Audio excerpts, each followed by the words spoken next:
From the moment Jake Paul stepped into a real boxing gym, critics dismissed him as nothing more than a loud, ambitious outsider. But as the cameras rolled and the training sessions mounted, something shifted. Beneath the bravado and the showmanship, Jake began revealing a mindset the world didn't expect. He wasn't just playing boxer. He was living like one. He spoke about leaving the gym with his mind still racing, thinking of angles, combinations, weaknesses, strategy. He talked about commitment not as a slogan, but as a burden. Something that weighs on you, presses into your chest, pulls you back into the ring again and again. He said his heart was in it, not just his head. And for the first time, observers realized he meant every word of it. At the same time, Anthony Joshua was making quiet but significant moves of his own. Reports emerged that he had visited Jake Paul's camp, sparking whispers across the boxing world. Joshua later explained that the negotiations leading to this fight were anything but simple. He insisted this was not easy money, despite what the headlines suggested. He made it clear that stepping into any ring, no matter the opponent, carried consequences. And although Joshua stood as the more experienced and physically imposing fighter, he didn't arrive with arrogance. Instead, he talked about marketability, the evolution of modern boxing, the merging of ability and entertainment in a sport that relies heavily on both to survive. Yet even with that measured perspective, Joshua's presence in Jake Paul's gym carried a message. He was watching, assessing, and preparing. Jake Paul, meanwhile, clung to a level of confidence that bordered on disbelief. He referenced a playful win in laser tag against Joshua as if it foretold something much larger. The idea that his unpredictability and slipperiness could translate from a game into a world-class fight became a talking point he seemed to genuinely believe. To fans and analysts, the comparison felt almost absurd. But what stood out wasn't the logic, it was the mindset. Jake sees openings where others see danger. He sees opportunity where others see a career-ending mistake. That kind of belief is irrational, and yet, somehow, unshakable. Lawrence Oakley, a former cruiserweight champion, stepped in to offer Jake guidance in sparring. Oakley's presence alone elevated Jake's preparation. He explained that Joshua isn't a reckless fighter. He doesn't storm in swinging. He analyzes. He calculates. He tests reactions. He finds patterns before delivering decisive damage. Oakley stressed that conditioning, defense, and tactical awareness would matter far more to Jake than raw power. But even he admitted the truth. While Jake could sharpen himself through high-level sparring, there was no simulation for standing across from Anthony Joshua in a real fight. You can prepare for thunder, but you cannot feel it until it hits you. Outside the gym, analysts and commentators wrestled with the surreal matchup.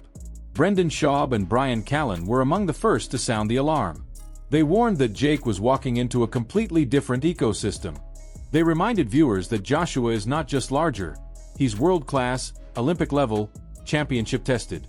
They praised Jake's courage but questioned whether courage alone could save him from the kind of power that changes lives. In their eyes, Jake's boldness bordered on ignorance, a dangerous mix when dealing with a man capable of ending nights with a single clean blow. But even they acknowledged something undeniable. Jake Paul is doing exactly what he promised the world he would do. He is flipping boxing on its head, turning spectacle into currency, and dragging the sport into conversations it never imagined having.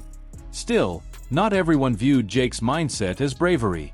Some saw it as reckless delusion. Jason Cundy and Jamie O'Hara delivered one of the starkest warnings. To them, the fight carried a level of danger that went beyond entertainment. They speculated whether Joshua might even be told to hold back, that invisible rules could be at play to protect Jake from irreversible damage. They dreaded the idea of a world heavyweight champion walking into the ring against someone without a lifetime of professional foundation. They feared the unpredictable consequences of pairing an entertainer with a destroyer. Their voices trembled not with excitement, but with apprehension, unsure whether to watch or to look away. Simon Jordan went further still, arguing the fight was an indictment of the modern entertainment era. He claimed the bout had no sporting legitimacy, only financial allure. To him, Joshua risking his reputation for a crossover fight blurred the lines between spectacle and sport. He questioned why a two-time world champion needed a fight like this, even as he acknowledged the simple truth: the money was too massive to ignore. And in boxing, money has always talked louder than tradition. Then came the twist no one expected. Reports surfaced that Jake Paul had secured sparring sessions with heavyweights from Joshua's own circle. Images appeared showing him working with men towering over him, giants like Jared Anderson, Frank Sanchez, and Oakley himself. His sparring partners were bigger, longer, more powerful than anyone he'd faced before. And yet he kept showing up. He kept learning. He kept pushing. For the first time, analysts admitted Jake was training like a real heavyweight, not a celebrity boxer looking for attention. Chris Algieri, a former world champion known for his analytical approach, explained why this fight still mattered for Joshua. For a fighter returning from inactivity, rhythm and timing are delicate things. Even a low-risk opponent can help a heavyweight regain the sharpness needed for future wars. Algieri emphasized that this was not an exhibition. The gloves would be regulation. The rounds would be real. And once the bell rings, nothing about the situation would be play-acted. Jake Paul would be standing in front of a man with enough force in his right hand to end careers. As the media frenzy grew, one theme remained constant: the magnitude of the danger. Analysts revisited the size disparity, the experience gap, the power differential. Many argued that this fight should have been governed under exhibition rules. But no, according to reports, it would be a professional bout. Real gloves, real rounds, real consequences. And in the end, the shockwave hit social media like a storm. Anthony Joshua would fight Jake Paul in December, in Miami, in a match that defied every unwritten rule boxing once held sacred. Fans shouted. Critics scoffed. Promoters smiled. And Jake Paul? He trained harder. Because for him, this is not just a fight. It is the next level.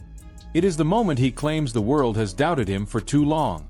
It is the chance to prove that heart, obsession, and belief can sometimes rewrite logic.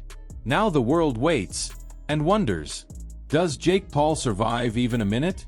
Does Joshua carry him? Does anything about this bizarre matchup resemble a real boxing contest? Before you go, share your thoughts in the comments.